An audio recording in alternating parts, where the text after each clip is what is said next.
personne humaine a pu porter Dieu dans son ventre. Attends, qu'une personne humaine a fait quoi? Une personne humaine a pu porter Dieu dans son ventre. Et quelle est cette personne-là? Marie.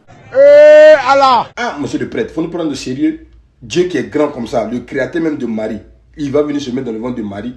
Alors que la Bible nous dit dans 2 Chroniques 6, à partir du verset 18, que ni le ciel et les cieux des cieux ne peuvent contenir Dieu. Comment toi tu as venu nous dire que Marie a porté Dieu? Prends-nous au sérieux. Jésus est-il Dieu, oui ou non? Si tu crois que Jésus est Dieu, il est Dieu.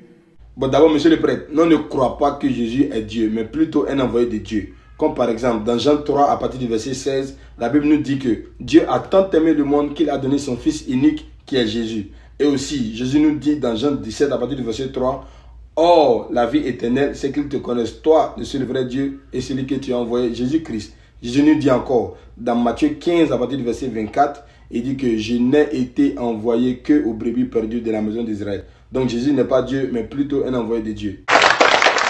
Quand est-ce qu'il est devenu Dieu? Oui, dès la conception. Ah bon? Donc vous voyez Dieu là, il a un début. C'est-à-dire qu'il a commencé lorsqu'il a été conçu dans le ventre de Marie. Ah ouais. Il est Dieu, il est Dieu. Depuis qu'il est là, il est Dieu. Il est Dieu de toute éternité. Quand il est dans Marie, il est Dieu. Mais un Dieu fait homme. Non, là je t'arrête parce que Nombre 23, 19 nous dit que Dieu n'est ni homme ni le fils d'un homme. Et tantôt tu nous dis qu'il a commencé à être Dieu lorsqu'il a été conçu dans le ventre de Marie.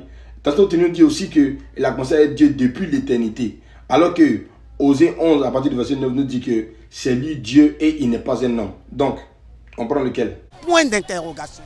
Mais un Dieu, totalement Dieu, 100% Dieu, 100% homme.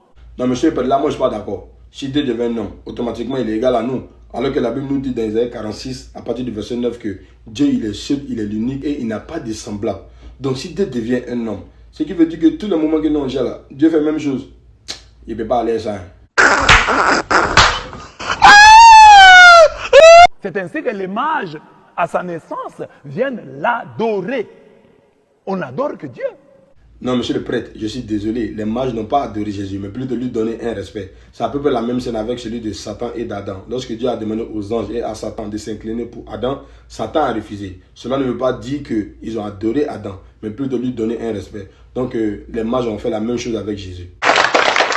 En elle, la parole s'est faite chair. Ah, tu vois, toi-même tu l'as dit, c'est la parole qui s'est faite chair. Et non Dieu lui-même venu en chair. Et Marie a porté Dieu dans son ventre. Attends, que Marie a fait quoi? Marie a porté Dieu dans son ventre. Allah! Dieu a grandi dans son ventre. Que Dieu a grandi où? Dieu a grandi dans son ventre. Tout est gâté. Elle est allée à la maternité, s'il faut parler ainsi. Mais aller à la maternité pour aller faire quoi? Et il fallait que Marie pousse. Que Marie a fait quoi? C'est son souffle qui a fait sortir Dieu. Le monde part en couille. Non! Subhanallah, le souffle de la créativité de Dieu fait sortir Dieu. Mais attends, prêtre, tu es dans quoi? Elle a mis Dieu au monde. Et Marie a mis Dieu au monde. Nous tous, nous avons la vie grâce au souffle de Dieu. Mais c'est normal, c'est Dieu qui nous donne le souffle de vie. Mais ce jour-là, Dieu a eu besoin du souffle de Marie. Continue. Attends, prêtre, est-ce que tu entends ce que tu dis là? Il fallait que Marie puisse souffler pour que Jésus sorte. Pour que Jésus sorte ou bien pour que Dieu sorte? Point d'interrogation. Pour que Jésus sorte. Au Seigneur, nous sommes humiliés. Dieu a dépendu. Il a accepté de dépendre totalement d'une femme, du souffle d'une femme. Et cette femme-là, c'est Marie. C'est de la grande foutaise de gueule. Prêtre, ça là, c'est un blasphème, hein? Même si tu ne respectes pas Dieu. Mais parler de Dieu comme ça, là, frère, tu n'as pas peur, hein? Et il va mettre Dieu au monde. Quand elle pousse son souffle, Dieu sort. Et Dieu pleure. Non! Oh, tu étais là-bas! Astaghfirullah. Elle a poussé Dieu. Et Dieu a pleuré. Hein? Dieu a pleuré dans les bras de Marie. Prêtre, Marie n'a jamais eu Dieu, mais plutôt Jésus. Tu parles de Jésus ou bien tu parles de Dieu? Parce que là, je ne comprends pas.